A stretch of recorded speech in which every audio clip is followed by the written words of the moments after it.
with the birds. I am TJ, I'm our technical director. All of the actors that you'll be hearing tonight are volunteering their time and talent from their homes to bring a little bit of entertainment into your homes. Many of them first met each other just 15 minutes ago when they first logged into this Zoom meeting. We want to thank them very much for joining us. We would also like to send a special thanks to our friend, Your Friendly Neighborhood Shakespeare, for hosting this on his pages. Check out his website at shakespeareapproves.com, his Patreon at patreon.com/Shakespeare.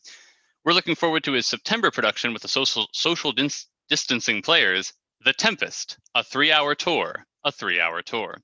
Find more about him at the aforementioned website or by visiting his Facebook page, Shakespeare Approves, Your Friendly Neighborhood Shakespeare. As always, we want to acknowledge and thank all of the medical professionals and essential workers who have been working for months to keep us all as healthy and safe as possible. We also want to acknowledge those demonstrating and protesting for bravely pushing forward the simple fact that Black Lives Matter. If you are interested in more information about our totally volunteer organization, check out our website, zenithplayers.com. Feel very free to check out our very attractive donations page. 100% of all those donations go towards production costs, which these days consist of the various subscriptions that allow for these readings to happen. If you would like to read with us in future projects, send us an email at casting@zenithplayers.com and we'll get you right on board. Join us Monday as we continue our serial reading of Mary Shelley's Frankenstein with episode 3. And next Saturday as we return to Shakespeare for Richard III. For now, please relax and enjoy Emily Durango as Euelpides, Noah Stanzione as Pistateris, Mira Singer as Epops, Sophie Leighton Toomey as Trochilus, Shakira Searle as the Herald and Synesius, Alison Russell as the Poet, Emily Brennan as Meton and the Informer, Steve Anderson as the Inspector and Poseidon, Andrew Gellos as the Dealer in Decrees and Heracles, Brian J. Applegate as the Second Messenger, Marina Cole as Prometheus, with Sophie Leighton Toomey, David Narlock, Johanna Erickson, and Arlie Rubens as the Birds.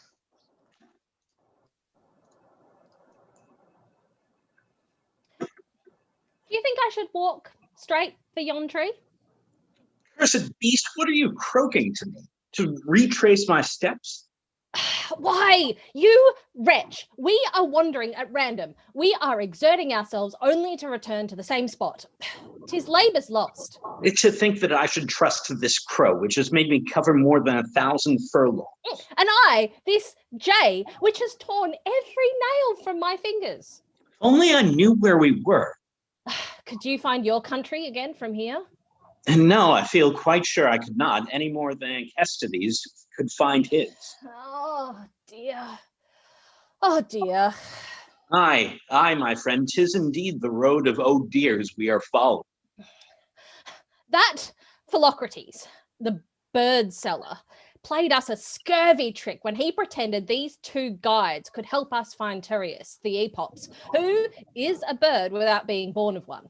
He has indeed sold us this jay, a true son of Thorealides, for an obolus, and this crow for 3. But what can they do?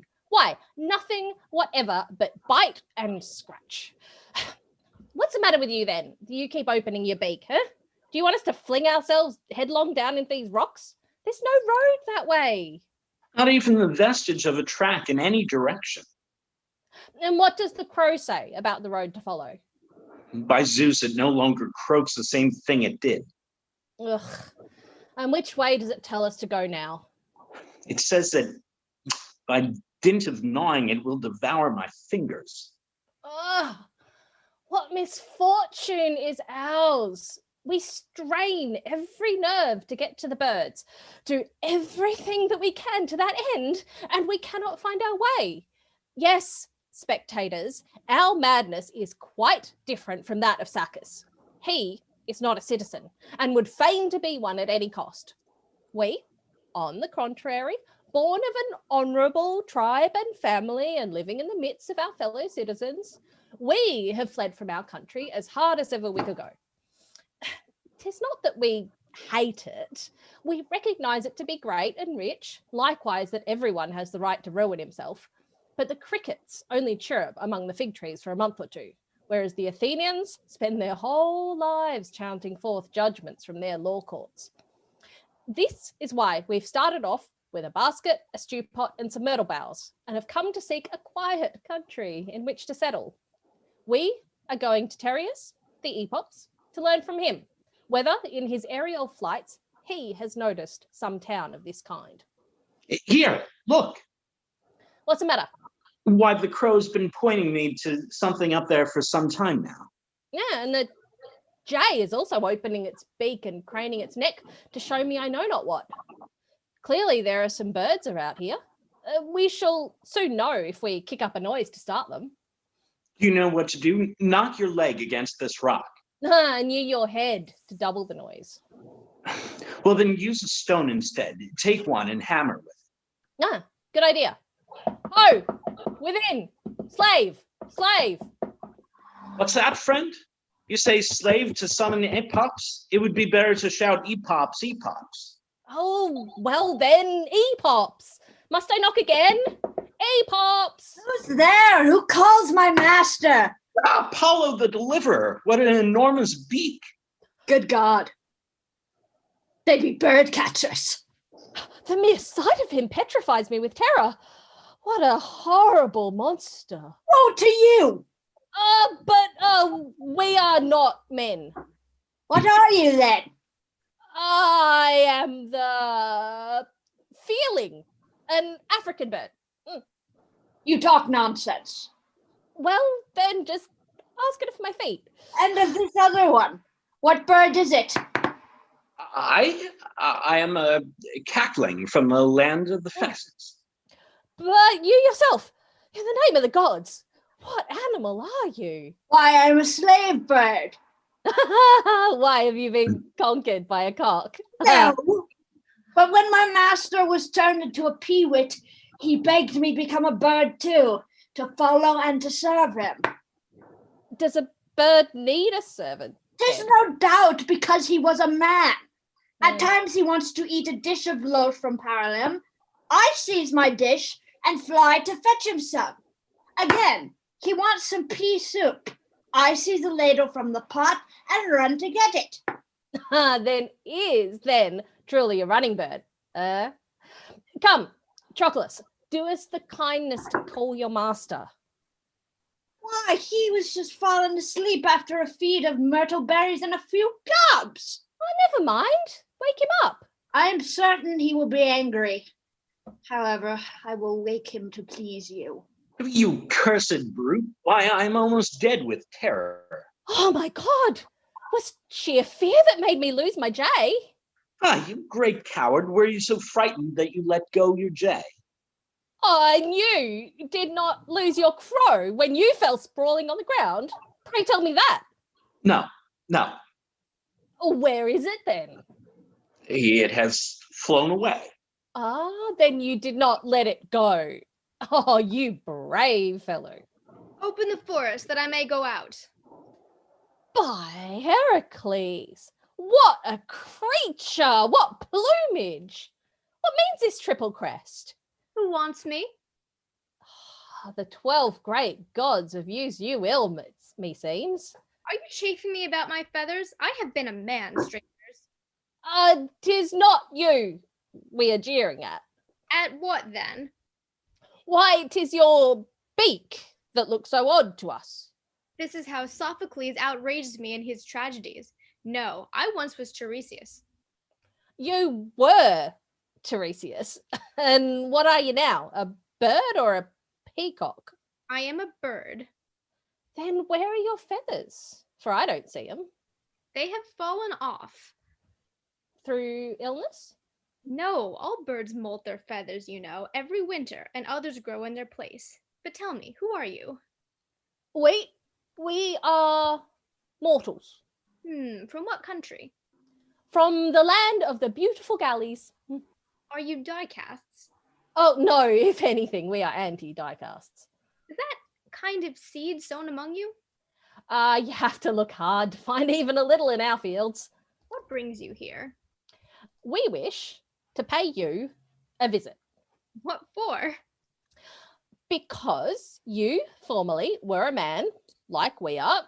Formerly, you had debts, as we have.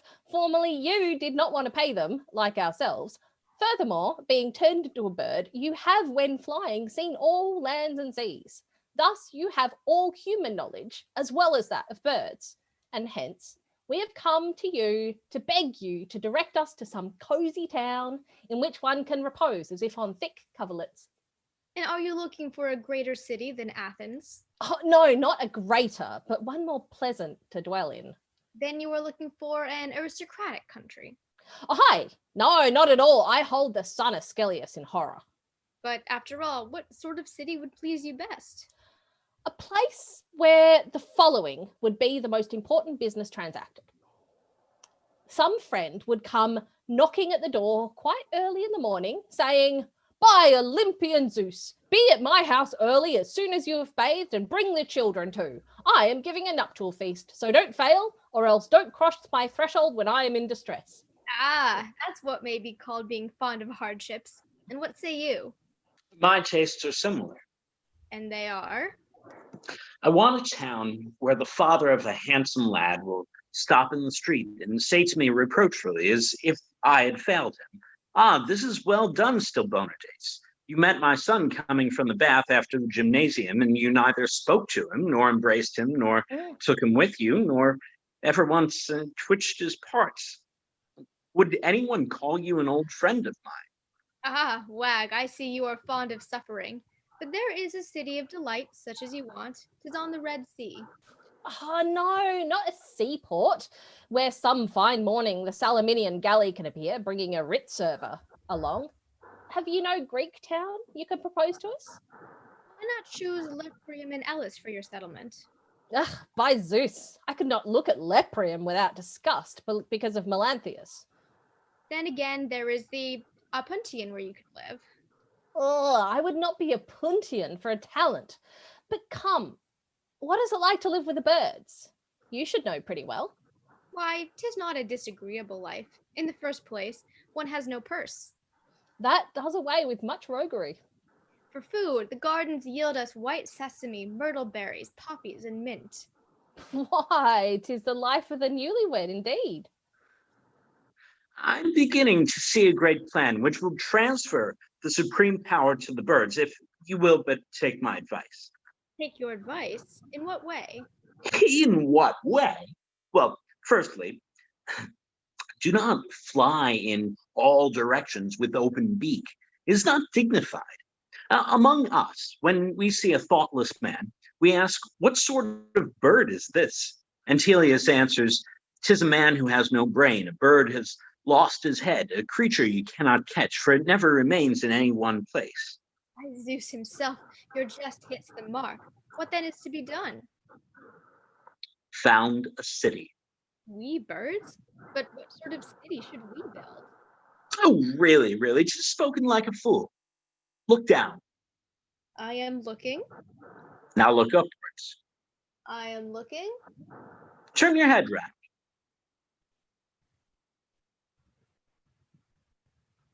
Aha! 'Twill be pleasant for me if I ended twisting my neck. What have you seen? The clouds in the sky. Very well.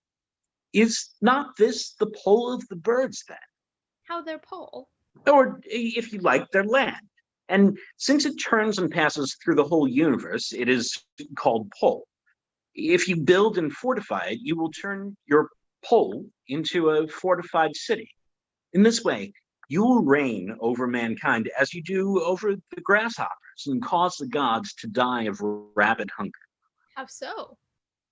The air is twixt the earth and heaven. When we want to go to Delphi, we ask the Boeotians for a leave of passage. In the same way, when men sacrifice to the gods, unless the latter pay you tribute, you exercise the right of every nation toward strangers and don't allow the smoke of the sacrifices to pass through your city and territory. By earth, by snares, by network. I never heard of anything more cleverly conceived. And if the other birds approve, I'm going to build the city along with you. Who will explain the matter to them? You must yourself. Before I came, they were quite ignorant. But since I have lived with them, I have taught them to speak. But how can they be gathered together? Easily. I will hasten down to the coppice to waken my dear Procne. As soon as they hear our voices, they will come to us hot wing. My dear bird, lose no time, I beg. Fly at once into the coppice and awaken Procne. Chase off drowsy sleep, dear companion.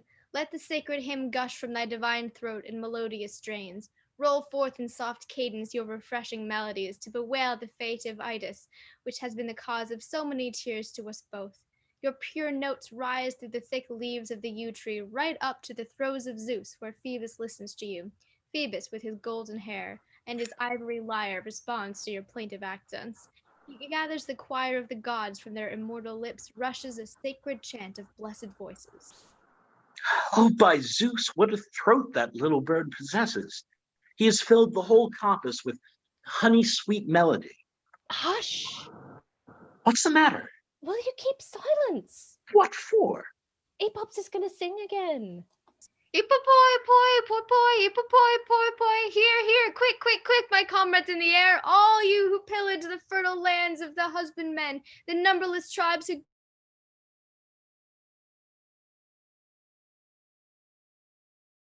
sing so sweetly, and you whose gentle twitter resounds through the fields with the little cry of toot, toot, toot, toot, and you who hop about the branches of the ivy in the gardens, the mountain birds who feed on the wild olive berries, or the arbutus, hurry to come at my call, trio, trobix.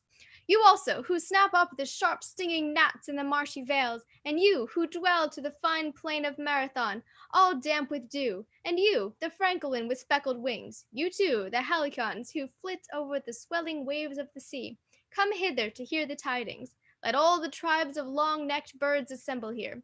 Know that a clever old man has come to us, bringing an entirely new idea and proposing great reforms.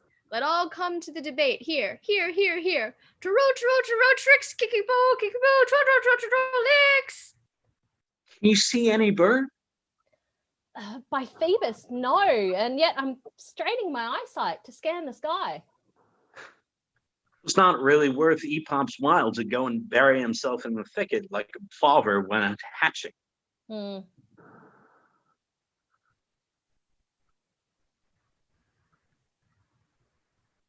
Toratina! Hold, friend, here's another bird. Faith, yes, 'tis a bird, but of what kind? Isn't it a peacock? Epops will tell us. What is this bird? This is not one of those you are used to seeing. 'Tis a bird from the marshes. Oh, but he is very handsome with his wings as crimson as flame. Undoubtedly. Indeed, he is called Flamingo. I say, you. What are you shouting for? Why, here's another bird. Aye, indeed. 'Tis a foreign bird, too. What is this bird from beyond the mountains with a look so solemn? He is called the Meady.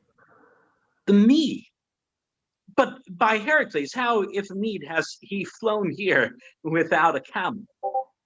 Here's another bird with a crest. Ah, that's curious. I say, Epops, you're not the only one of your kind.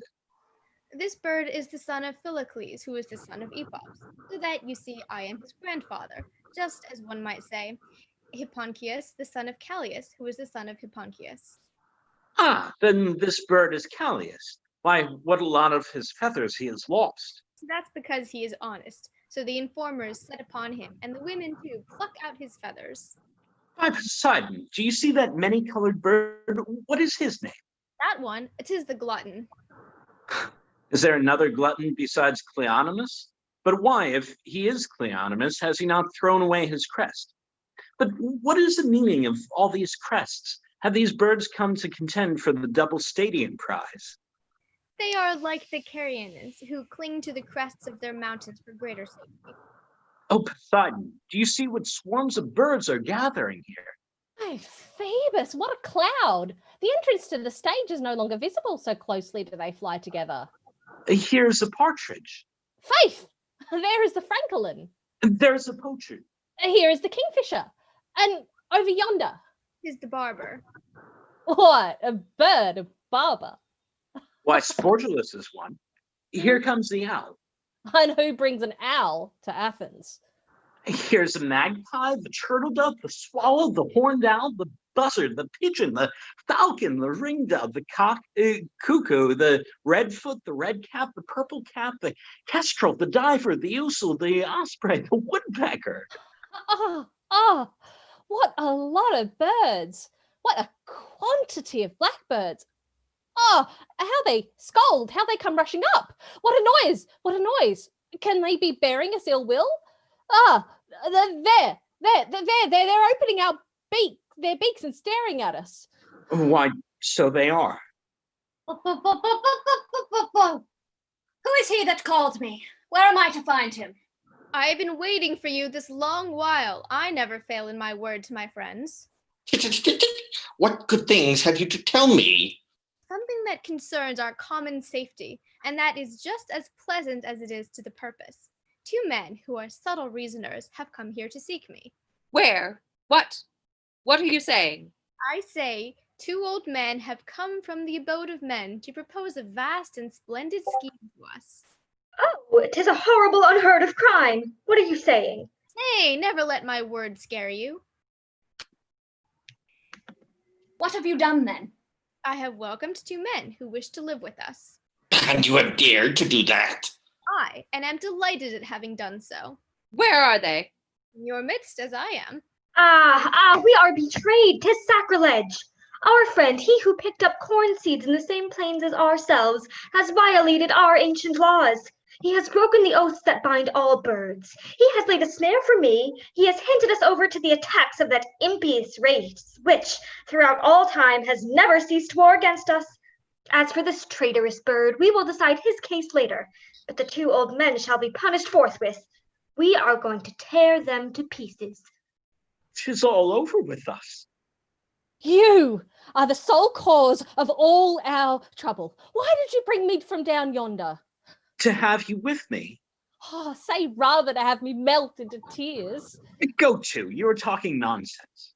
How so?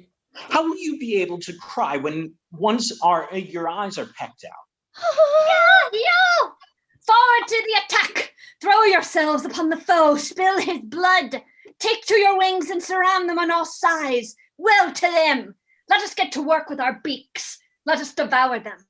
Nothing can save them from our wrath, neither the mountains, forests, nor the clouds that float in the sky, nor the foaming deep. Come, pack, tear them to ribbons. Where is the chief of this cohort? Let him engage the right wing.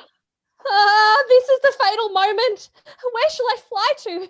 Unfortunate wretch that I am. Stop here. What, they may tear me to pieces? And how do you think to escape them? I don't know at all. Come, I will tell you. We must stop and fight them. Let us arm ourselves with these stew pots. Why with the stew pots? The owl will not attack us. But do you see all those hooked claws? Seize the spit and pierce the foe on your side. And how about my eyes? Protect them with this dish or vinegar pot. What cleverness. What inventive genius. You are a great general, even greater than Nicias, where stratagem is concerned. Forward, charge with your beaks. Come, no delay. Tear, pluck, strike, flay them, and first of all, smash the stew pot. Oh, most cruel of all animals. Why tear these 2 men to pieces? Why kill them? What have they done to you? They belong to the same tribe, to the same family as my wife. Are wolves to be spared? Are they not our most mortal foes? So let us punish them. If they are your foes by nature, they are your friends in heart, and they come here to give you useful advice. Advice or a useful word from their lips, from them, the enemies of my forebears. The wise can often profit by the lesson of a foe, for caution is the mother of safety. 'Tis just such a thing as one will not learn from a friend, and which an enemy compels you to know. To begin with, 'tis the foe and not the friend that taught cities to build high walls, to equip long vessels of war, and 'tis this knowledge that protects our children, our slaves, and our wealth. Well, then I agree. Let us first hear them, for 'tis best. One can even learn something in the enemy's school. The wrath seems to cool. Draw back a little. 'Tis only justice, and you will thank me later. Never have we opposed your advice up to now. They're in a more peaceful mood. Put down your stew pot and your 2 dishes. Spit in hand, doing duty for a spear, let us mount guard inside the camp, close to the pot, and watch in our arsenal closely, for we must not fly. You're right, but Where shall we be buried if we die? In the Ceramicus. For to get a public funeral, we should tell the strategoid that we fell at Ornea, fighting the country's foes. Return to your ranks and lay down your courage beside your wrath, as the Hippolytes do. Then let us ask these men who they are, whence they came, and with what intent. Here, epops, answer me. Are you calling me? What do you want of me? Who are they? From what country? Strangers who have come from Greece, the land of the wise. And what fate has led them hither to the land of birds? Their love for you and their wish to share your kind of life, to dwell and remain with you always. Indeed, and what are their plans? They are wonderful, incredible, unheard of. Why? Do they think to see some advantage that determines them to settle here? Are they hoping with our help to triumph over their foes or to be useful to their friends? They speak of benefits so great it is impossible either to describe or conceive them. All shall be yours. All that we see here, there, above and below us, this they vouch for. Are they mad? They are the sanest people in the world. Clever men? The slyest of foxes. Cleverness its very self. Men of the world, cunning, the cream of knowing folk. Tell them to speak and speak quickly. Why, as I listen to you, I am beside myself with delight. Here, you there, take all these weapons and hang them up inside, close to the fire, near the figure of the god who presides there and under his protection. As for you, address the birds. Tell them why I have gathered them together. Not I, by Apollo, unless they agree with me, as the little armorer agreed with his wife, not to bite me, nor pull me by the part, nor shove things up my... You mean the... No! White Eddie. I mean my eyes. Agreed. Swear it. I swear it. And if I keep my promise, let judges and spectators give me the victory unanimously. It is a bargain. And if I break my word, may I succeed by one vote only. Hearken, ye people. Hoplites, pick up your weapons and return to your firesides. Do not fail to read the decrees of dismissal we have posted. Man is truly a cunning creature, but nevertheless explain. Perhaps you are going to show me some good way to extend my power, some way that I have not had the wit to find out, and which you have discovered. Speak. 'Tis to your own interest as well as mine, for if you secure me some advantage, I will surely share it with you. But what object can have induced you to come among us? Speak boldly, for I shall not break the truce until you have told us all. I'm bursting with desire to speak. I've already mixed the dough of my address, and nothing prevents me from kneading it. Bring the chaplet and water, which you must pour over my hands. Be quick. Is it a question of feasting, huh? What does it all mean? By Zeus, no, but I'm hunting for fine, tasty words to break down the hardness of their hearts. I grieve so much for you, who at one time were kings. We kings? Over whom? Of all that exists. Firstly of me and this man, even of Zeus himself. Your race is older than Saturn, the Titans, and the Earth. What, older than the earth? By Phoebus, yes. By Zeus, but I never knew that before. 'Tis because you are ignorant and heedless and have never read your Aesop. It is he who tells us that the lark was born before other creatures, indeed before the earth. His father died of sickness, but the earth did not exist then.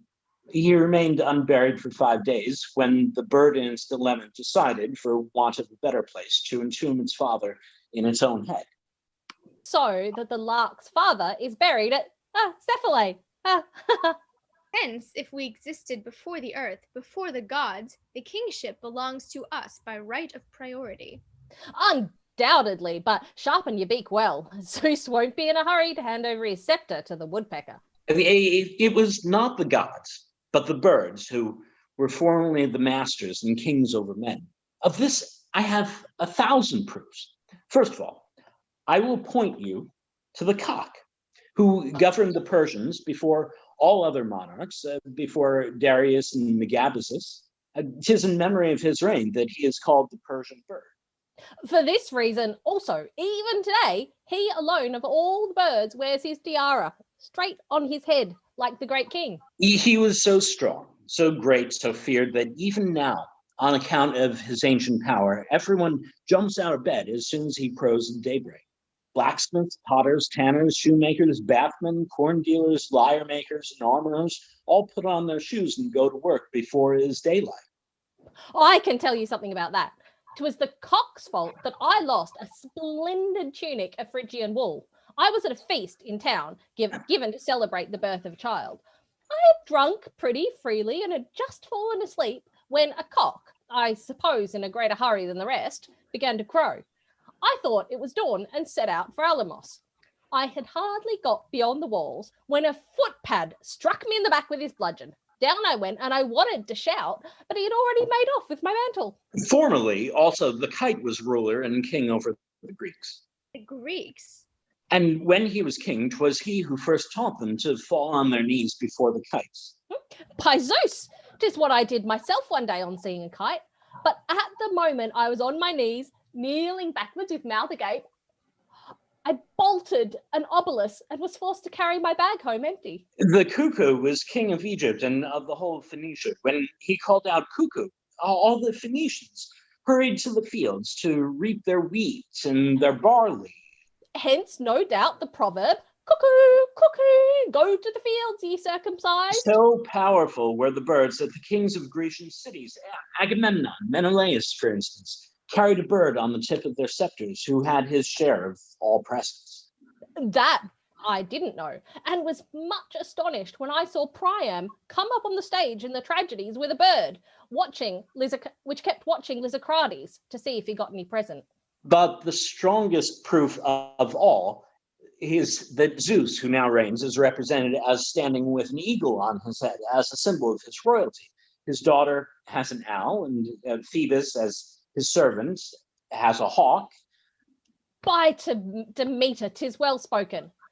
But what are all these birds doing in heaven? When anyone sacrifices, and according to the rite, offers the entrails to the gods, these birds take their share before Zeus. Formerly, men always swore by the birds and never by the gods. Even now, Lampon swears by the goose when he wants to lie. Thus, 'tis clear that you were great and sacred, but now you are looked upon as slaves, as fools, as helots. Stones are thrown at you as at raving madmen, even in holy places. A crowd of bird catchers set snares, traps, lined twigs, and nets of all sorts for you. You are caught, you are sold in heaps, and the buyers finger you over to be certain you are fat. Again, if they would serve you up simply roasted, but they rasp cheese into a mixture of oil, vinegar, and laser warts, which another sweet and greasy sauce is added, and the whole is poured scalding hot over your back, for all the world, as if you were diseased meat. Man, your words have made my heart bleed. I have groaned over the treachery of our fathers, who knew not how to transmit to use the high rank they held from their forefathers. But 'tis a benevolent genius, a happy fate that sends you to us. You shall be our deliverer, and I place the destiny of my little ones and my own in your hands with every confidence. But hasten to tell me what must be done. We should not be worthy to live if we did not seek to regain our royalty by every possible means. First, I advise that the birds gather together in one city, and that they build a wall of great bricks like that of Babylon around the plains of the air and the whole region of space that divides earth from heaven. Oh, Cabriones. Oh, Porphyrion. What a terribly strong place. Then, this being done well and completed, you demand back the empire from Zeus. If he will not agree, if he refuses and does not at once confess himself beaten, you declare a sacred war against him and forbid the gods henceforward to pass through your country with lust as hitherto for the purpose of fondling their alcmenas, their alipes, or their similes. If they try to pass through, you infibulate them with rings so that they can work no longer. You send another messenger to mankind who will proclaim to them that the birds are kings, and that for the future they must first of all sacrifice to them and only afterwards to the gods, that it is fitting to appoint to each deity the bird that has most in common with it. For instance, are they sacrificing to Aphrodite? Let them at the same time offer barley to the coot. Are they immolating a sheep to Poseidon? Let them consecrate wheat in honor of the duck. Is a steer being offered to Heracles? Let honey cakes be dedicated to the gull. Is a goat being slain for King Zeus? There is a kingbird, the wren, to whom the sacrifice of a male gnat is due before Zeus himself even. This notion of an immolated gnat delights me. And now let the great Zeus thunder. But how will mankind recognize us as gods and not as jays, us who have wings and fly? How you talk rubbish. Hermes is a god and has wings and flies, and so do many other gods. First of all, Victory flies with golden wings. Eros is undoubtedly winged too, and Iris is compared by Homer to a timorous dove. If men in their blindness do not recognize you as gods and continue to worship the dwellers in Olympus, then a cloud of sparrows, greedy for corn, must descend upon their fields and eat up all their seeds. We shall see then if Demeter will mete them out any wheat. Oh, by Zeus, she'll take good care she does not. Or you'll see her inventing 1,000 excuses. The crows, too, will prove your divinity to them by pecking out the eyes of their flocks and of their draft ox. And then let Apollo cure them, since he is a physician and is paid for the purpose. Oh, don't do that. Wait first until I've sold my 2 young bullocks. If, on the other hand, they recognize that you are God, the principle of life, that you are Earth, Saturn, Poseidon, they shall be loaded with benefits. Name me one of these, then. Firstly, the locusts shall not eat up their vine blossoms. A legion of owls and kestrels will devour them. Moreover, the gnats and the gallbugs shall no longer ravage the figs. A flock of thrushes shall swallow the whole host down to the very last. And how shall we give wealth to mankind? This is their strongest passion. When they consult the omens, you'll point them to the richest minds. You'll reveal the paying ventures to the diviner, and not another shipwreck will happen or a sailor perish. No more shall perish. How is that?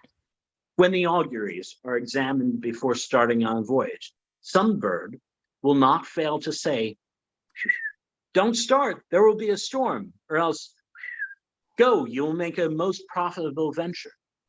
I shall buy a trading vessel and go to sea. I will not stay with you. You will discover treasures to them, which were buried in former times, for you know them.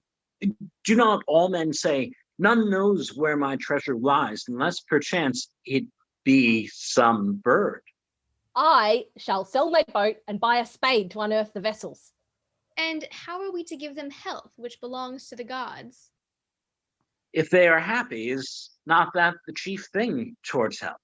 The miserable man is never well. Old age also dwells in Olympus. How will they get at it? Must they die in early youth? Why, the birds, by Zeus, will add 300 years to their life. From whom will they take them? From whom? Why, from themselves. Don't you know the cawing crow lives 5 times as long as a man?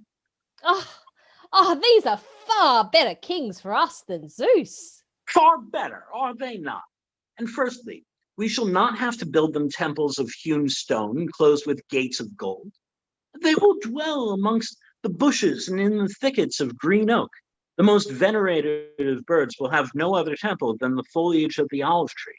We shall not go to Delphi or to Ammon to sacrifice, but standing erect in the midst of arbutus and wild olives, and holding forth our hands filled with wheat and barley, we shall pray them to admit us to a share of the blessings they enjoy, and shall at once obtain them for a few grains of wheat.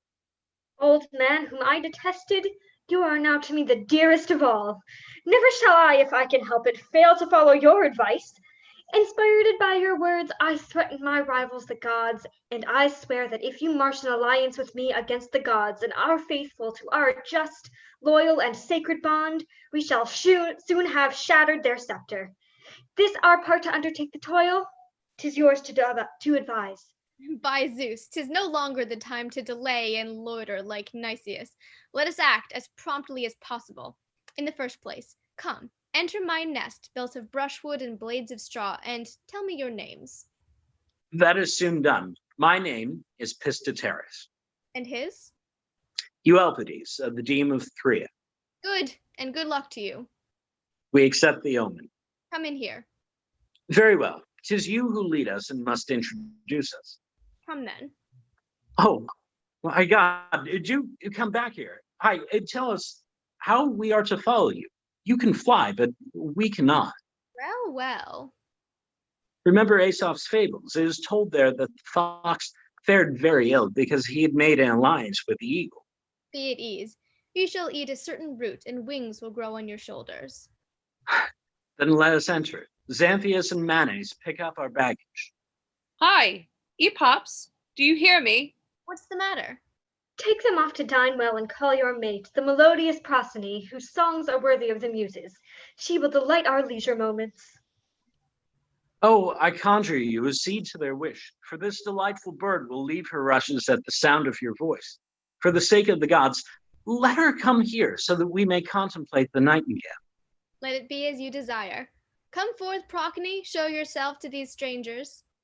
Oh, great Zeus, what a beautiful little bird. What a dainty form, what brilliant plumage. Do you know how dearly I should like to splint her legs for her? She is dazzling all over with gold, like a young girl. Oh, how I should like to kiss her. Why, wretched man, she has two little sharp points on her beak. I would treat her like an egg, the shell of which we remove before eating it. I would take off her mask and then kiss her pretty face. Let us go in. Lead the way, and may success attend us. Lovable golden bird, whom I cherish above all others, you whom I associate with my songs, nightingale, you have come to show yourself to me and to charm me with your notes. Come, you who play spring melodies upon the harmonious flute and lead off our Antipas. Oh, weak mortals, chained to the earth, creatures of clay, as frail as the foliage of the woods. You unfortunate race, whose life is but darkness, as unreal as a shadow, the illusion of a dream. Hearken to us, who are immortal beings, ethereal, ever young and occupied with eternal thoughts. For we shall teach you about all celestial matters. You shall know thoroughly what it is, the nature of the birds, what the origin of the gods, of the rivers of Erebus and Chaos. Thanks to us, even Prodicus will envy you your knowledge. At the beginning, there was only chaos, night, dark Erebus, and deep Tartarus. Earth, the air, and heaven had no existence. Firstly, black-winged night laid a germless egg in the bosom of infinite deeps of Erebus, and from this, after the revolution of long ages, sprang the graceful Eros with glittering golden wings, swift as the whirlwinds of the tempest. He mated in deep Tartarus with dark chaos, winged like himself, and thus hatched forth our race, which was the first to see the light. That of the immortals did not exist until Eros had brought together all the ingredients of the world, and from their marriage heaven, ocean, earth, and the imperishable race of blessed gods sprang into being. Thus our origin is very much older than that of the dwellers in Olympus. We are the offspring of Eros. There are 1,000 proofs to show it. We have wings and we lend assistance to lovers. How many handsome youths who had sworn to remain insensible have not been vanquished by our power and have yielded themselves to their lovers when almost at the end of their youth. being led away by the gift of a quail, a waterfowl, a goose, or a cock. What important services do not the birds render to mortals? First of all, they mark the seasons for them, springtime, winter, and autumn. Does the screaming crane migrate to Libya? It warns the husbandman to sow, the pilot to take his ease beside his tiller hung up in his dwelling, and Orestes to weave a tunic, so that the rigorous cold may not drive him any more to strip other folk. When the kite reappears, he tells of the return of spring, and of the period when the fleece of the sheep must be clipped. Is the swallow in sight? All hasten to sell their warm tunic and to buy some light clothing. We are your Ammon, Delphi, Dodona, your Phoebus Apollo. Before undertaking anything, whether a business transaction, a marriage, or the purchase of food, you consult the birds by reading the omens, and you give this name of omen to all signs that tell of the future. With you, a word is an omen. You call a sneeze an omen, a meeting an omen, an unknown sound an omen, a slave or an ass an omen. Is it not clearer that we are a prophetic Apollo to you? If you recognize us as gods, we shall be your divining muses. Through us you will know the winds and the seasons, summer, winter, and all the temperate months. We shall not withdraw ourselves to the highest clouds like Zeus, but shall be among you, and shall give to you and your children and the children of your children health and wealth, long life, peace, youth, laughter, songs, and feasts. In short, you will all be so well off that you will be weary and satiated with enjoyment. O rustic muse of such varied note, Tia thinks I sing with you in the groves and on the mountain tops. Tia, I pour forth sacred stains from my golden throat in the honor of the god Pan. Tia, from the top of the thickly leaved ash, and my voice mingles with the mighty choirs who excel Cybele on the mountain tops. Tia,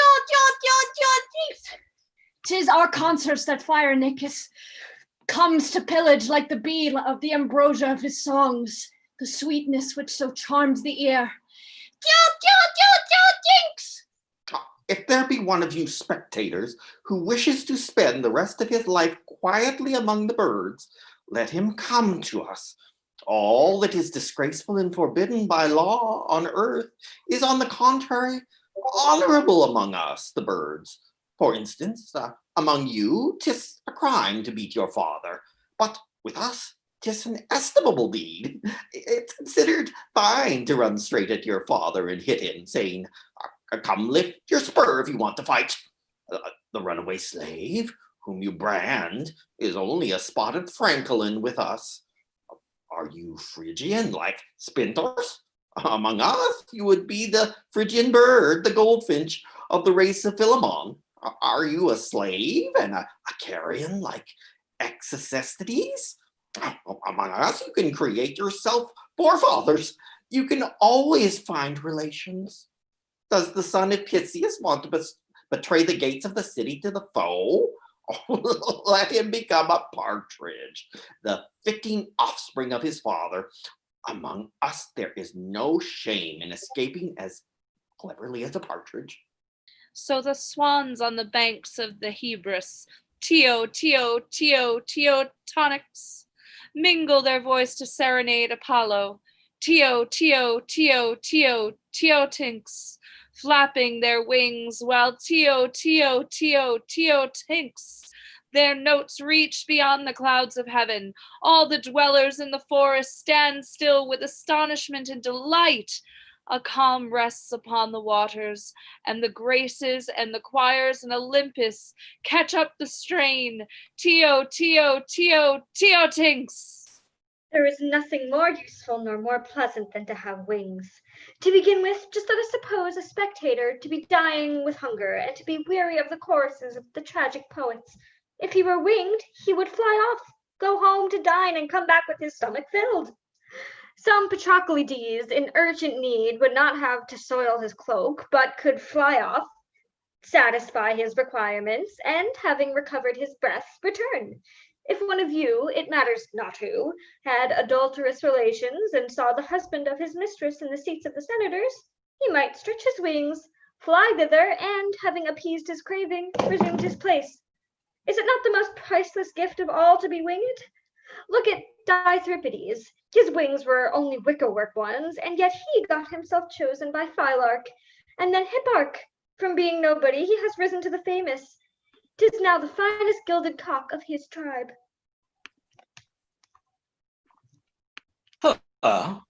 What's this? By Zeus, I never saw anything so funny in all my life. What makes you laugh? 'Tis your bits of wings. Do you know what you look like? Like a goose painted by some dauber fellow. Oh, and you look like a close-shaven blackbird. 'Tis ourselves asked for this transformation, and as Aeschylus has it, there are no borrowed feathers, but truly our own. Come now, what must be done? First, give our city a great and famous name, and then sacrifice to the gods. I think so too. Let's see. What shall our city be called? Will you have a high-sounding Laconian name? Shall we call it Sparta? What? Call my town Sparta? I would not use a Sparto for my bed, even though I had nothing but bands of reeds. Well then, what name can you suggest? Some name borrowed from the clouds, from those lofty regions in which we dwell. In short, some well-known name. Do you like Nephelocaucasia? Oh, capital! Truly, it is a brilliant thought. Is it in Nephelocaucasia that all the wealth of Theophanes and most of Aeschines is? No, 'tis rather the plain of Phaedra, where the gods withered the pride of the sons of the earth with their shafts. Oh, what a splendid city. But what god shall be its patron? For whom shall we weave the peplus? Why not choose Athena Polius? What a well-ordered town 'twould be to have a female deity armed from head to foot while Clisthenes was spinning. Who then shall guard the Pelargicon? One of us, a bird of Persian strain, who is everywhere proclaimed to be the bravest of all, a true chick of Ares. Ah, noble chick. What a well-chosen god for a rocky home. Come, into the air with you to help the workers who are building the wall. You carry up rubble, strip yourself to mix the mortar, take out the hod, tumble down the ladder as you like, post sentinels, keep the fire smoldering beneath the ashes. Go round the walls, bell in hand, and go to sleep up there yourself. Then dispatch 2 heralds, one to the gods above, the other to mankind on earth, and come back here. As for yourself, remain here, and may the plague take you for a troublesome fellow. Go, friend, go where I send you, for without you, my orders cannot be obeyed. For myself, I want to sacrifice to the new god, and I'm going to summon the priest who must preside at the ceremony. Slaves, bring forward the basket and the lustral water. I do as you do, and I wish as you wish, and I implore you to address powerful and solemn prayers to the gods, and in addition, to immolate a sheep as a token of our gratitude. Let us sing the Pythian chant in honor of the gods, and let the Kieras accompany our voices. Enough, but by Heracles, what is this? Great gods, I have seen many prodigious things, but I never saw a muzzled raven. Priest, 'tis high time, sacrifice to the new gods. I begin, but where is he with the basket? Pray to the Vesta of the birds, to the kite who presides over the hearth, and to all the god and goddess birds who dwell in Olympus. Oh, hawk, the sacred guardian of Sunium. Oh, god of the storks. Pray to the swan of Delos, to Latona, the mother of the quails, and to Artemis, the goldfinch. 'Tis no longer Artemis Calanus, but Artemis the goldfinch. And to Bacchus, the finch, and Cybele, the ostrich and mother of the gods and mankind. O sovereign ostrich, Cybele, the mother of Cleocrates, grant health and safety to the Nephelocaucagians as well as to the dwellers in Chios. The dwellers in Chios, I'm delighted they should thus be mentioned on all occasions.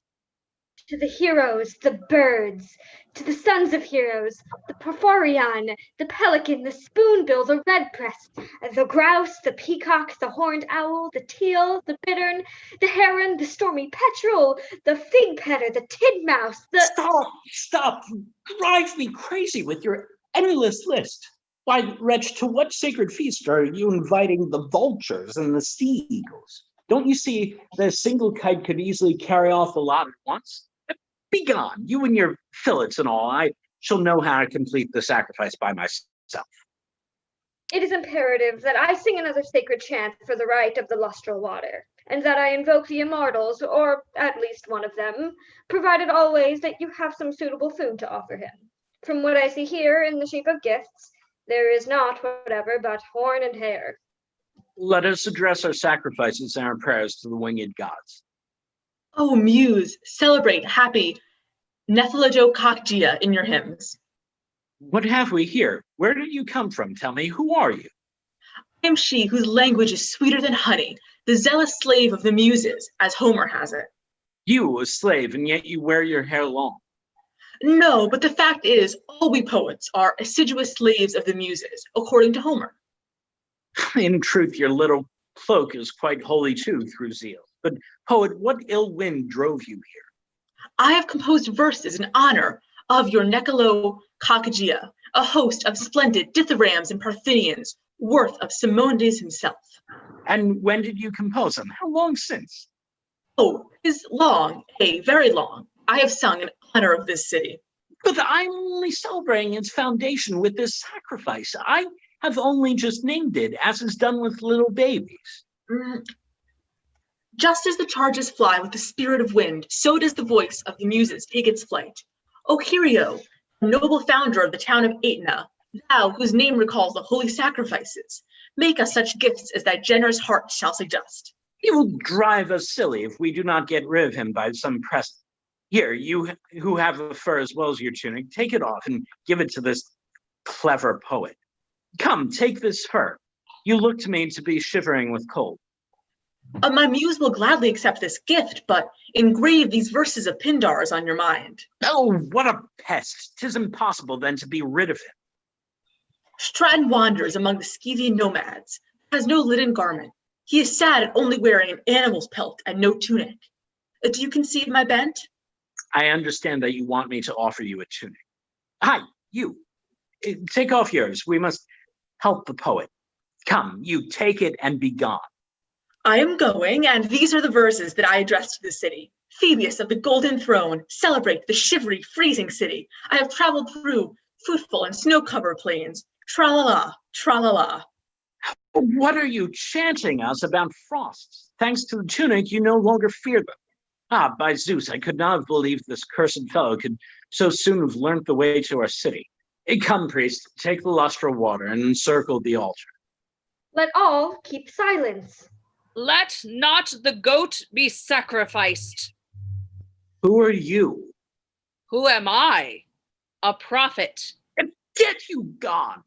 Wretched man, insult not sacred things, for there is an oracle of Bacchus which exactly applies to Nephilodocockgia. Why did you not reveal it to me before I founded the city? The divine spirit was against it. Well, 'tis best to know the terms of the oracle.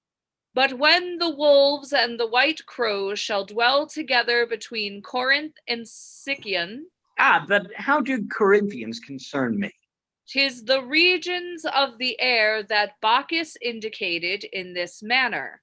They must first sacrifice a white-fleeced goat to Pandora and give the prophet who first reveals my words a good cloak and new sandals. Are the sandals there? Read. And beside this, a goblet of wine and a good share of the entrails of the victim.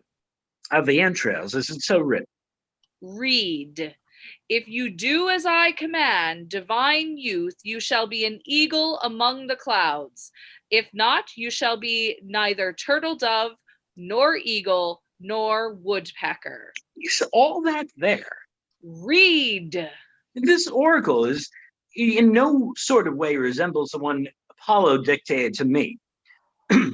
If an imposter comes without invitation to annoy you during the sacrifice and to demand to share the victim, apply a stout stick to his ribs. You are driveling. And don't spare him were he an eagle from out of the clouds, were it Lampon himself of the great Diopathes. Is all that here? Here, read it yourself and go and hang yourself. Oh, unfortunate wretch that I am.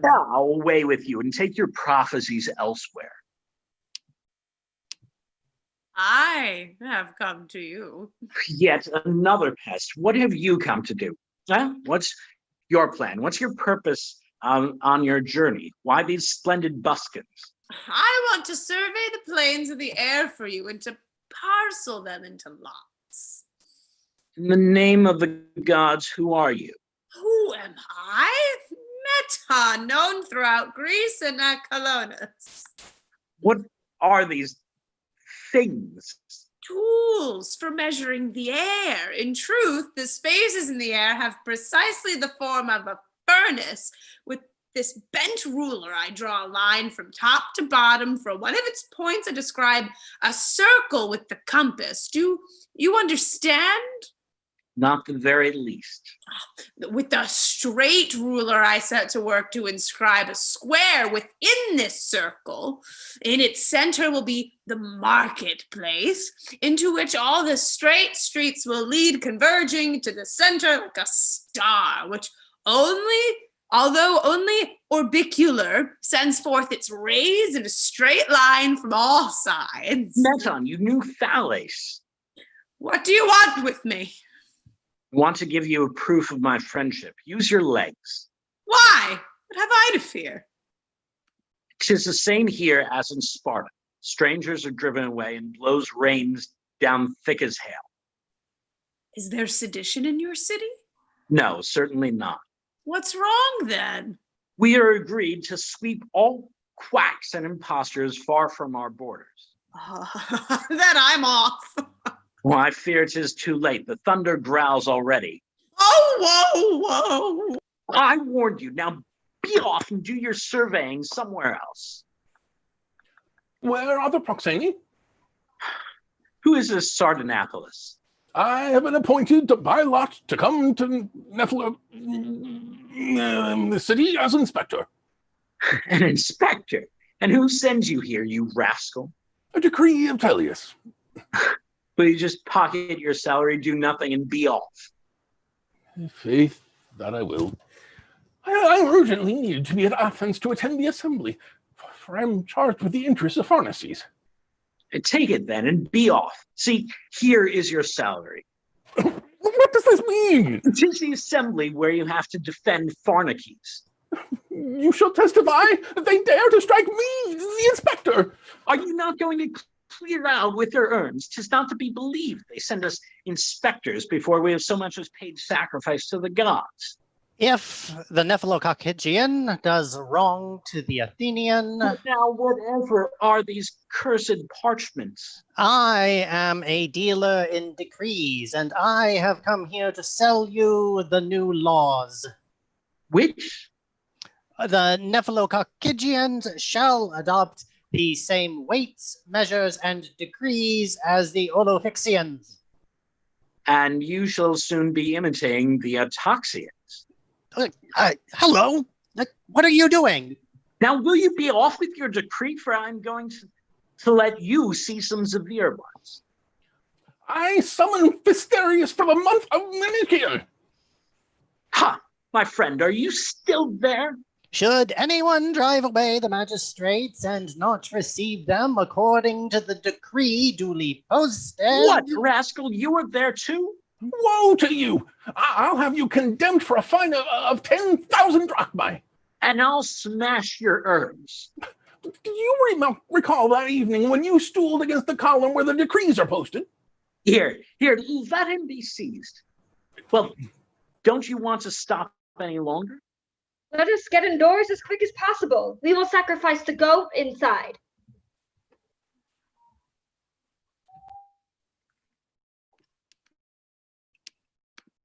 Henceforth it is to me that mortals must address their sacrifices and their prayers. Nothing escapes my sight and nor my might. My glance embraces the universe. I preserve the fruit and the flower by destroying the 1,000 kinds of voracious insects the soil produces, which attack the trees and feed on the germ which has scarcely formed in the calyx.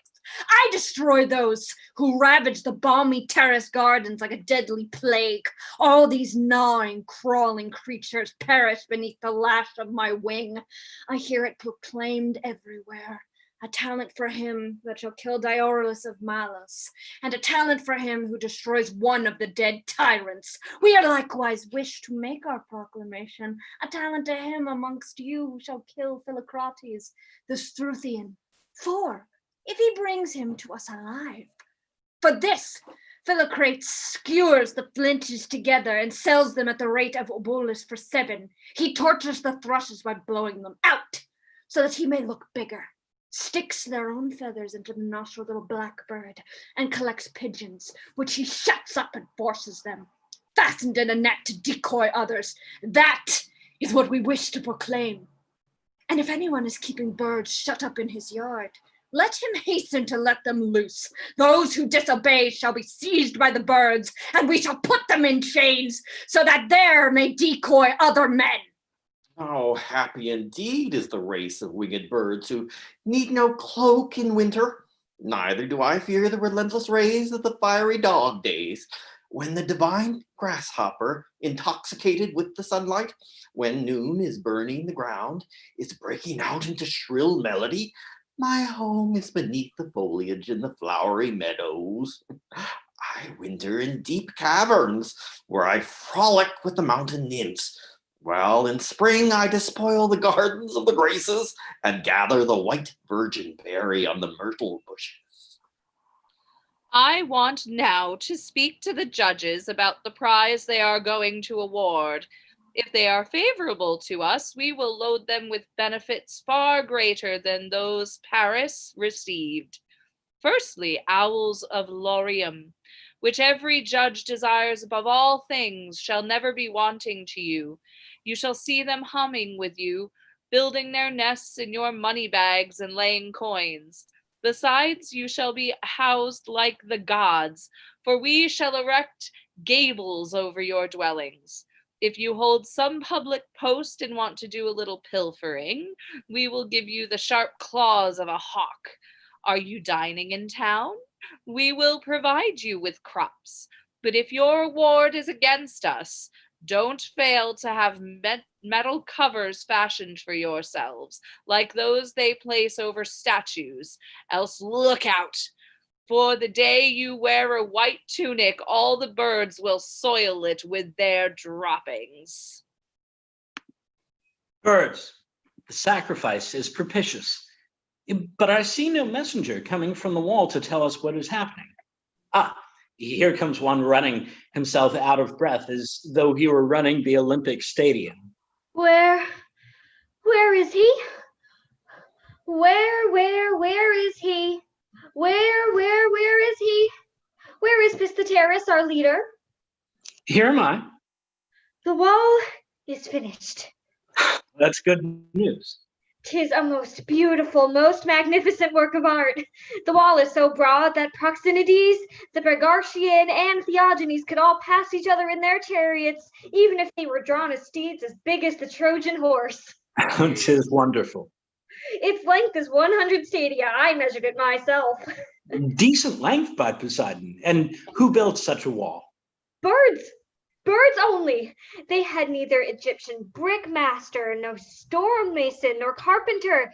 The birds did it all themselves. I could hardly believe my eyes. 30,000 cranes came from Libya with a supply of stones intended for the foundations. The water rail chiseled them with their beaks. 10,000 storks were busy making bricks. Plovers and other waterfowl carried water into the air. And who carried the mortar? Herons in hods. But how could they put the mortar into hods? Oh, 'twas a truly clever invention. The geese used their feet like spades. They buried them in the pile of mortar and then emptied them into the hods. Ah, to what use cannot feet be put? You should have seen how eagerly the ducks carried bricks.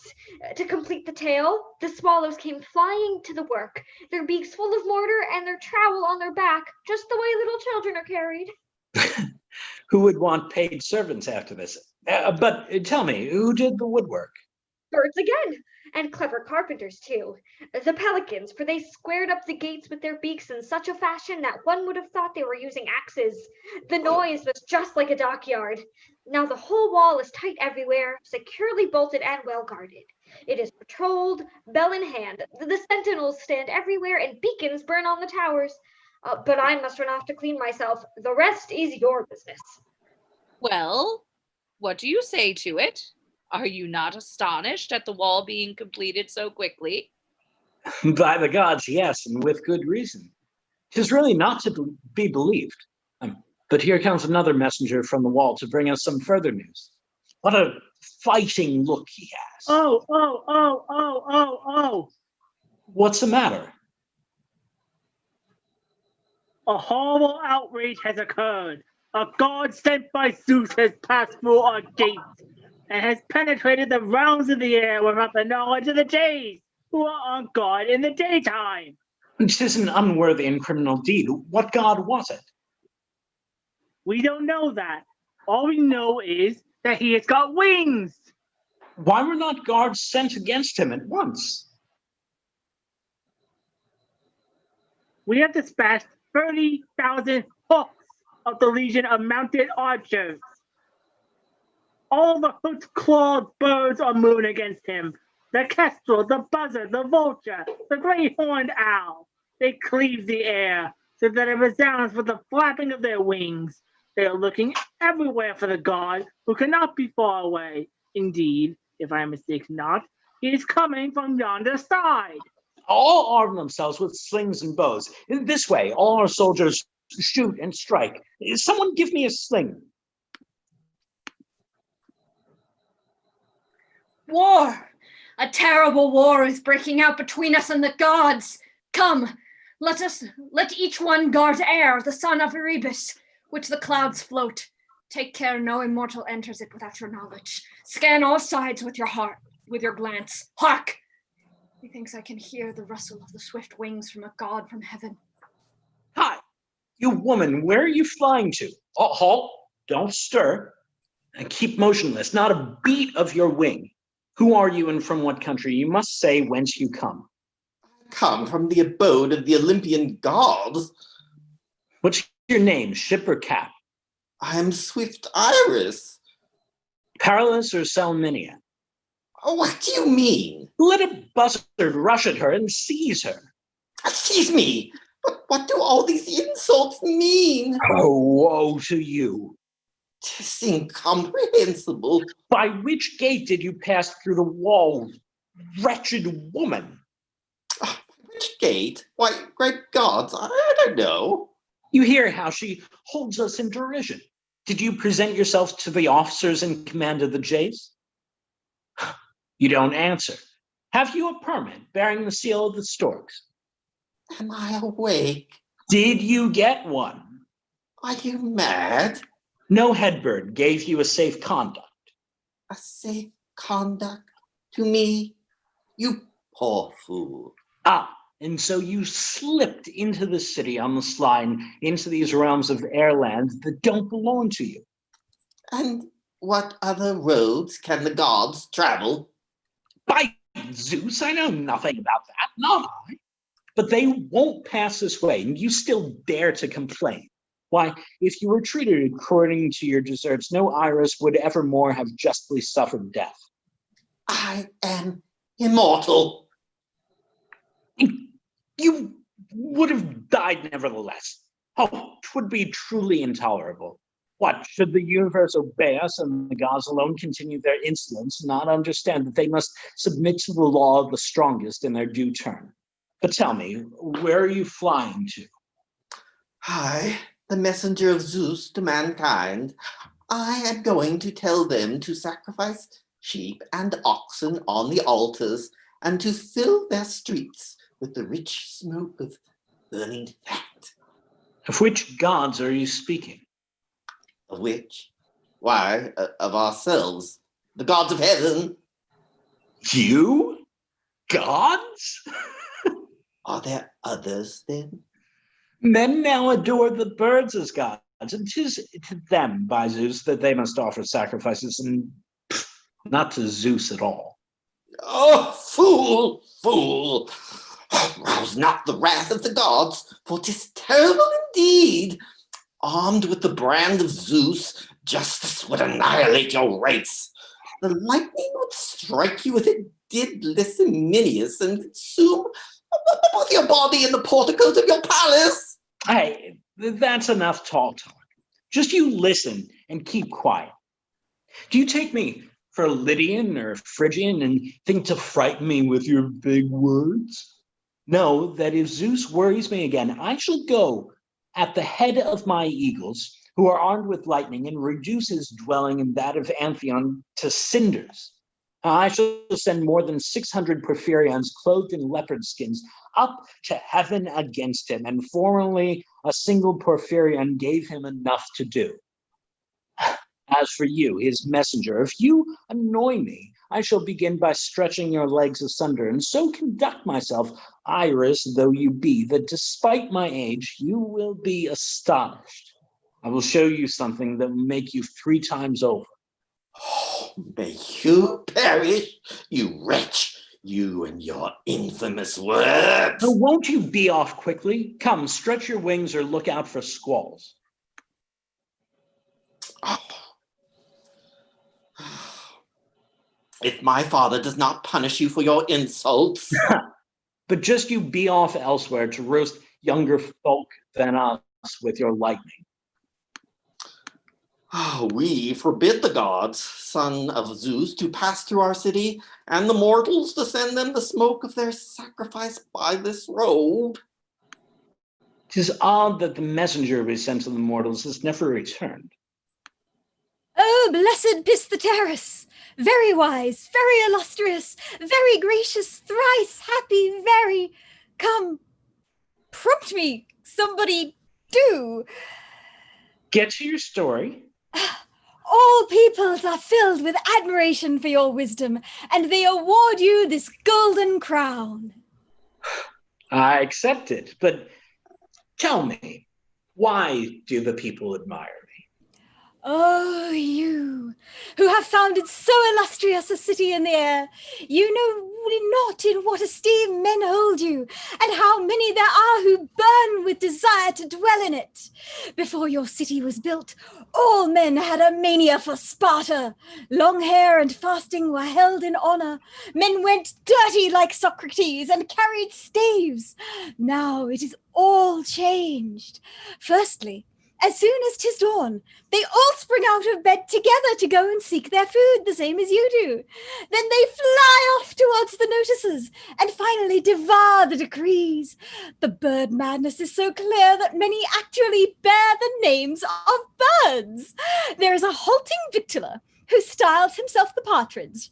Menippus calls himself the swallow, Opuntius the one-eyed crow, Philocles the lark, Theogenes the fox-goose, Lycurgus the ibis, Chirephan the bat, Syracosius the magpie, Midius the quail. Indeed, he looks like a quail that has been hit hard over the head.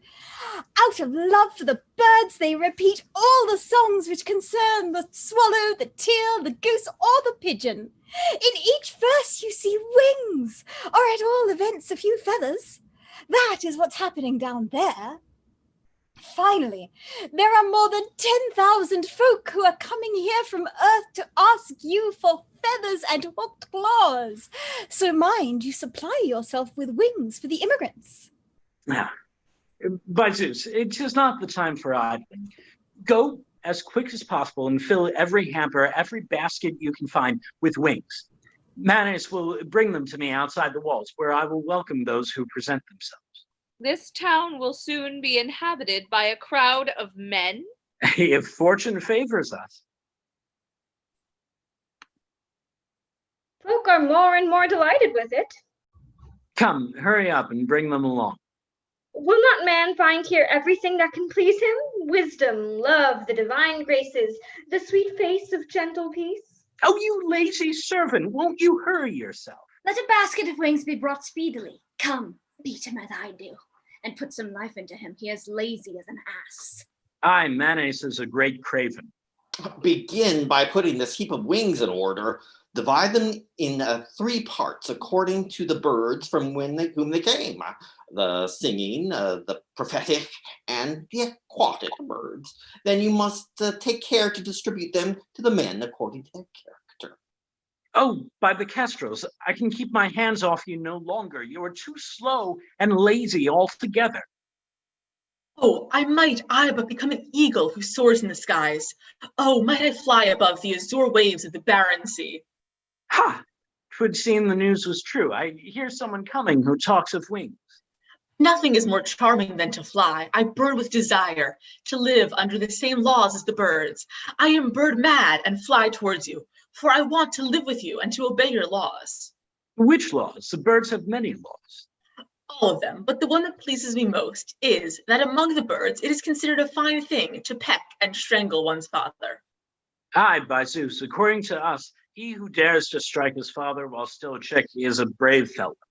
And therefore I want to dwell here, for I want to strangle my father and inherit his wealth.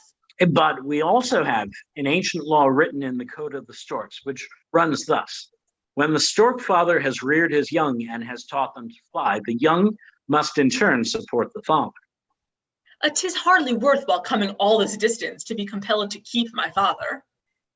No, young friend, since you've come to us with such willingness, I'm going to give you these black wings as though you were an orphan bird.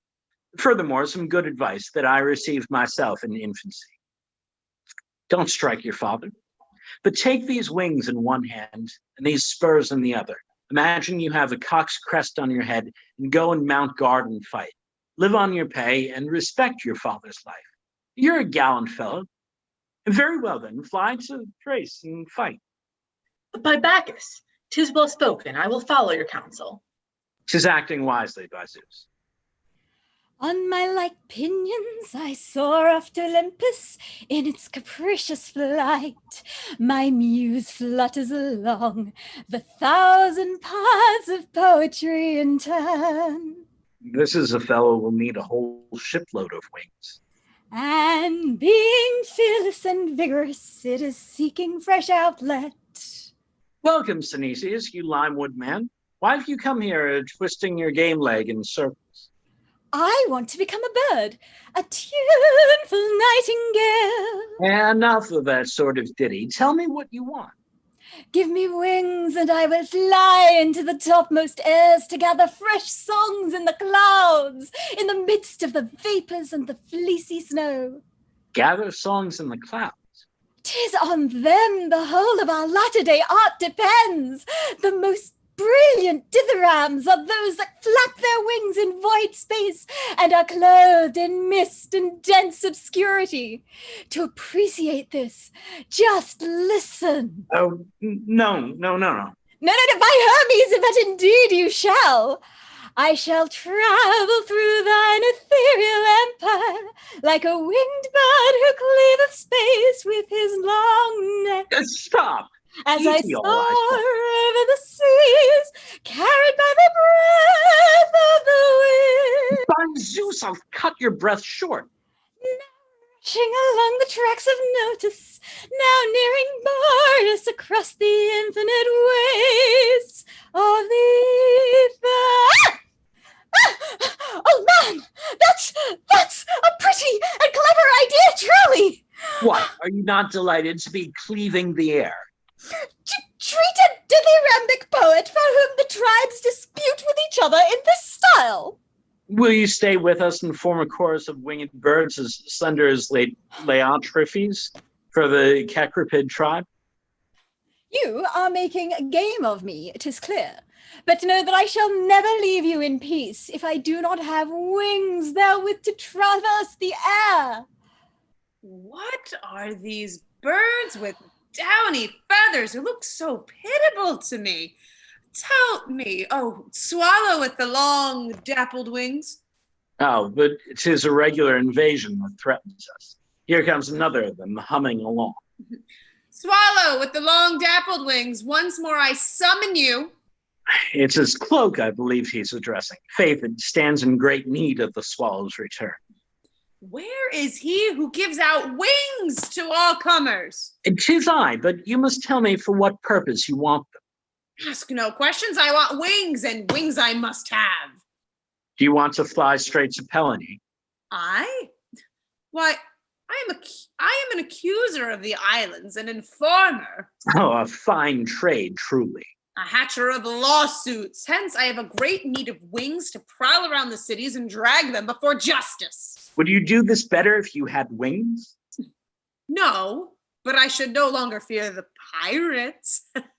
I should return with the cranes loaded with a supply of lawsuits by way of a ballast. So it seems, despite all your youthful vigor, you make it your trade to denounce strangers. Well, and why not? I don't know how to dig. But by Zeus, there are honest ways of gaining a living at your age without all this infamous trickery. My friend, I am asking you for wings, not words. 'Tis just my words that give you wings. And how can you give a man wings with your words? 'Tis thus that all first start. All? Have you not often heard the fathers say to young men in the barber shops, "It's astonishing how Diotrephes' advice has made my son fly to horse riding. Mine," says another, "has flown toward tragic poetry on the wings of his imagination." So that words give wings. Undoubtedly, words give wings to the mind and make a man soar to heaven. Thus, I hope that my wise words will give you wings to fly to some less degrading trade. But I do not want to. What do you reckon on doing then? I won't belie my breeding. From generation to generation, we have lived by informing. Quick, therefore, give me quickly some light, swift hawk or kestrel wings, that I may summon the islanders, sustain the accusation here, and haste back there again on flying pinions. I see. In this way, the stranger will be condemned even before he appears. That's just it.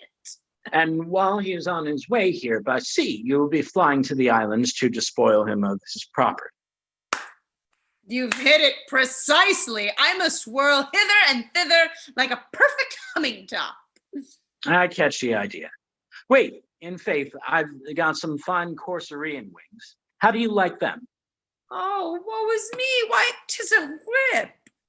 No, these are the wings, I tell you, that set the top a spinning. Oh, no. Take your flight clear off, you miserable cur. You will soon see what comes of quibbling and lying. Come, let us gather up our wings and withdraw. In my ethereal flights, I have seen things new and strange and wondrous beyond belief.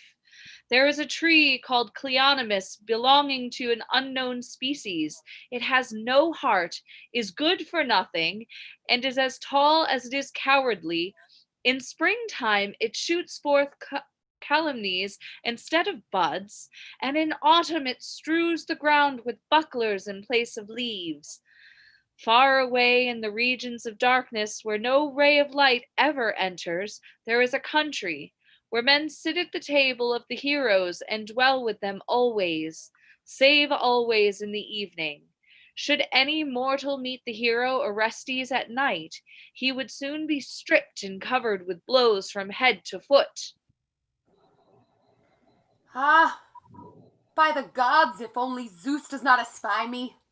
Where is Pistateris? Ha, what is this, masked man? Can you see any god behind me? No, none, but who are you, pray? What's the time, please? The time? Why, it's past noon. Who are you? Is it the fall of day? Is it no later than that? Upon my word, but you grow tiresome. What is Zeus doing? Is he dispersing the clouds or gathering them? And take care lest I lose all patience. Come, I will raise my mask. Ah, my dear Prometheus. Stop. Stop, speak lower. Why, What's the matter, Prometheus? Don't call me by name. You will be my ruin. If Zeus should see me here, oh. But if you want to tell me how things are going in heaven, take this umbrella and shield me so that the gods don't see. I can recognize Prometheus in this cunning trick. Come, quick then, and fear nothing. Speak on. Then listen. I'm listening. Proceed. It's all over with Zeus. Ah, and since when, pray? Since you founded this city in the air. There is not a man who now sacrifices to the gods. The smoke of the victims no longer reaches us. Not the smallest offering comes. We fast as though it were the festival of Demeter. The barbarian gods who are dying of hunger are bawling like Illyrians and threaten to make an armed descent upon Zeus if he does not open markets where joints of the victims are sold. What? There are other gods besides you, barbarian gods who dwell above Olympus. If there were no barbarian gods, who would be the patron of Execustides? And what is the name of these gods? Their name? Why, the Tribali. Ah, indeed. 'Tis from that, no doubt, that we derive the word tribulation. Most likely. But one thing I can tell you for certain, namely, that Zeus and the celestial Tribali are going to send deputies here to sue for peace. Now, don't you treat unless Zeus restores the scepter to the birds and gives you Basileia in marriage. Who is this Basileia? A very fine young damsel who makes the lightning for Zeus. All things come from her, wisdom, good laws, virtue, the fleet, Palamedes, the public paymaster, and the Triobolus. Ah, then she is a sort of general manageress to the god. Yes, precisely. If he gives you her for your wife, yours will be the almighty power. That is what I have come to tell you, for you know my constant and habitual goodwill towards men. Oh yes, 'tis thanks to you that we roast our meat. I hate the gods, as you know. Aye, by Zeus, you have always detested them. Towards them I am a veritable Timon. But I must return in all haste. So give me the umbrella. If Zeus should see me from up there, he would think I was escorting one of the Canaphori. Well, take the stool as well. Near by the land of the Ceopides there is a marsh, from the borders whereof the odious Socrates evokes the souls of men. Pisander came one day to see his soul, which he had left there when still alive. He offered a little victim, a camel, slit his throat, and, following the example of Ulysses, stepped one pace backwards. Then that bat of a Chirophon came up from hell to drink the camel's blood. This is the city of Nephilicakigia. Cloud Cuckoo town, whither we come as ambassadors.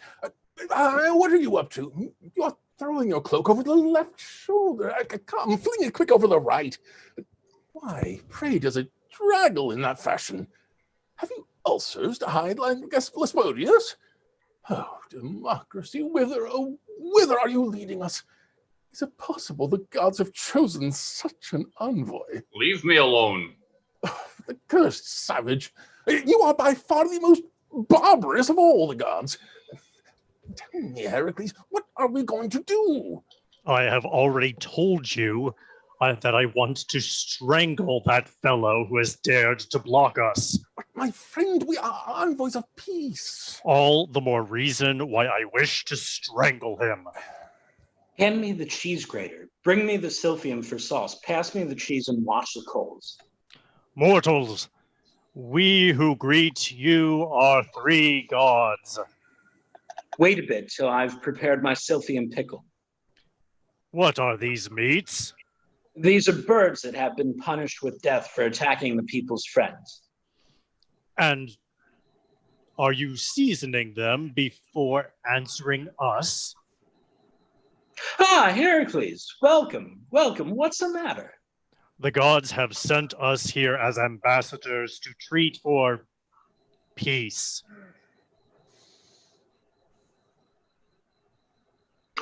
There's no more oil in the flask. And yet the birds must be thoroughly basted with it.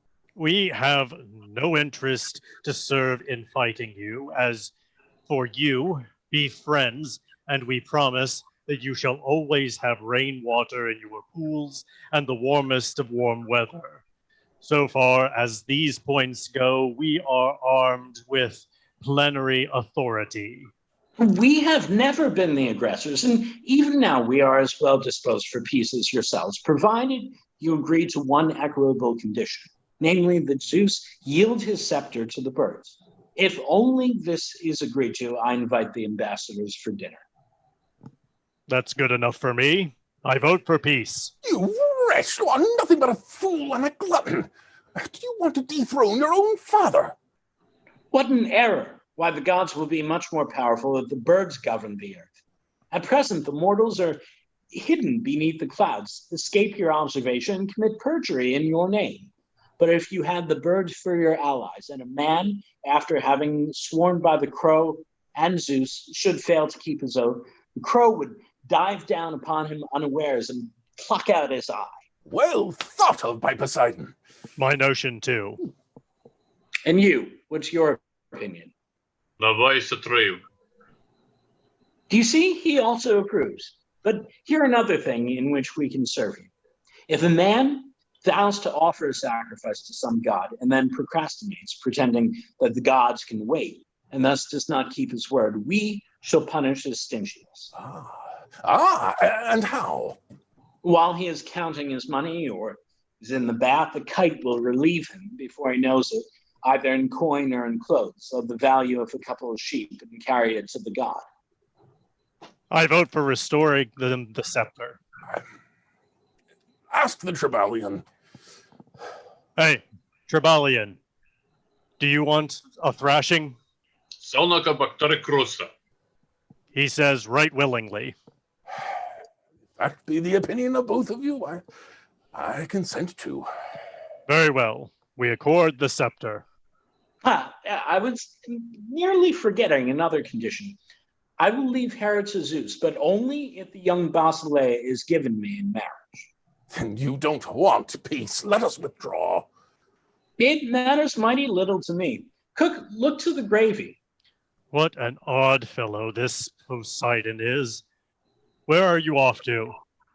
Are we going to war about a woman? What else is there to do? What else? Why, conclude peace. Oh, you ninny. Do you always want to be fooled? You are seeking your own downfall. If Zeus were to die after having yielded them the sovereignty, you would be ruined. You are the heir of all the wealth he will leave behind. Oh, by the gods, how he is cajoling you. Step aside that I may have a word with you. Your uncle is getting the better of you, my poor friend. The law will not allow you an obulus of paternal property, for you are a bastard and not a legitimate child. I, a bastard? What's that you tell me? Oh, why, certainly. Are you not born of a stranger woman? Besides, it's not Athena recognized as Zeus's sole heiress, and no daughter would be that if she had a legitimate brother. But what if my father wished to give me his property on his deathbed, even though I be a bastard? The law forbids it, and this same Poseidon would be the first to lay claim to his wealth in virtue of being his legitimate brother. Listen, thus runs Solon's law. A bastard shall not inherit if there are legitimate children, and if there are no legitimate children, the property shall pass to the nearest kin. And I get nothing whatever of the paternal property. Absolutely nothing. But tell me, has your father had you entered on the registers of his fatria? No, and I have long been surprised at that omission. What ails you that you should shake your fist at heaven? Do you want to fight it? Why, be on my side. I will make you a king, and will feed you on bird's milk and honey. Your further condition seems fair to me. I cede you the young damsel. But I vote against this opinion. And then it all depends on the Trebalian. What do you say? Big bird, give daughter pretty and queen. You say that you give her. Why, no, he does not say anything of the sort that he gives her. Else I cannot understand any better than the swallows. Exactly so. Does he not say she must be given to the swallows? Very well. You two arrange the matter. Make peace since you wish to. I'll hold my tongue. We are of a mind to grant you all that you ask. But come up there with us and receive Basilia and the celestial bounty. Your bird's already cut up and very suitable for a nuptial feast. You go. And if you like, I will stay here to roast them. You to roast them? You are too much the glutton. Come along with us. How well I would have treated myself. Let someone bring me a beautiful and magnificent tunic for the wedding. Oh, you whose unbounded happiness I cannot express in words, thrice happy race of airy birds, receive your king in your fortunate dwellings. More brilliant than the brightest star that illumes the earth, he is approaching his glittering golden palace. The sun itself does not shine with more dazzling glory. He is entering with his bride at his side, whose beauty no human tongue can express. In his hand he brandishes the lightning, the winged shaft of Zeus. Perfumes of unspeakable sweetness pervade the ethereal realms. 'Tis a glorious spectacle to see the clouds of incense wafting in light whirlwinds before the breath of Zephyr. But here he is himself. Divine Muse, let thy sacred lips begin with songs of happy omen. Fall back, to the right, to the left. Advance. Fly around this happy mortal, whose fortune loads with her blessings. Oh, what grace, what beauty. Oh, marriage so auspicious for our city. All honor to this man. 'Tis through him that the birds are called to such glorious destinies. Let your nuptial hymns, your nuptial songs greet him in his basileia. 'Twas in the midst of such festivities that the fates formally united Olympian here to the king who governs the gods from the summit of his inaccessible throne. Oh, Hymen! Oh, Hymenaeus! Rosy Eros with the golden wings held the reins and guided the chariot. 'Twas he who presided over the union of Zeus and the fortunate Hera. Oh, Hymen! Oh, Hymenaeus! I'm delighted with your songs. I applaud your verses. Now celebrate the thunder that shakes the earth, the flaming lightning of Zeus and the terrible flashing thunderbolt. Oh, thou golden flash of the lightning! Oh, ye divine shafts of flame that Zeus hath hitherto shot forth! Oh, ye rolling thunders that bring down the rain! 'Tis by the order of our king that he shall now stagger the earth. Oh, 'tis through thee that he commands the universe, and that he makes Basileia, whom he has robbed from Zeus, take her seat at his side. Oh, Hymen, oh, Hymenaeus! Let all the winged tribes of our fellow citizens follow the bridal couple to the palace of Zeus and to the nuptial couch. Stretch forth your hands, my dear wife. Take hold of me by my wings and let us dance. I'm going to lift you up and carry you through the air. Oh, joy to pain! Tra-la-la-la, victorious thing! O thou greatest of the gods! Thank you for joining us for The Birds. Big thanks again to our friend, your friendly neighborhood Shakespeare. Visit him at his website, shakespeareapproves.com, or on Facebook at Shakespeare Approves, your friendly neighborhood Shakespeare. We would once again like to thank all of these fine actors who have volunteered to read with us this evening. Thank you so much. If you enjoyed this reading, all of our past readings are available on our Facebook page and a little better organized on our website, zenithplayers.com. Speaking of that website, you can head there for some more information on us, including how to be involved in a reading like this one. head there, head to our Facebook page, Zenith Players, send us a message or send an email to casting@zenithplayers.com, and I will get back to you as soon as possible. We want to continue to express our support to everyone out there who's working to keep us safe and everyone continuing to protest and demonstrate.